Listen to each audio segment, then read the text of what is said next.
আসসালামু আলাইকুম সবাইকে। তো আমি প্রতিদিনই সকাল সকাল ওঠার চেষ্টা করি, যেমন আজকেও চেষ্টা করে সকাল 11:30টায় ঘুম থেকে উঠলাম। কিন্তু তার মানে এই না যে আমি প্রতিদিনই এই সময় ঘুম থেকে উঠি। মাঝে মধ্যে আমার ঘুম থেকে উঠতে 2টা থেকে 3টাও বেজে যায়, কারণ রাত জেগে আমার ডিপ রিসার্চ করা লাগে ইনস্টাগ্রাম এবং ফেসবুকে। ঘুম থেকে উঠে ফ্রেশ হয়ে নাস্তার কাজটা সেরে নিই।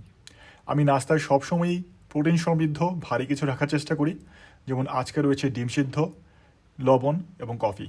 আপনারা ভেবে বসবেন না আমি প্রতিদিন নাস্তায় শুধু ডিমই খাই। আমার বেশিরভাগ সময়ই না খেয়েই ক্যাম্পাসে চলে যেতে হয়।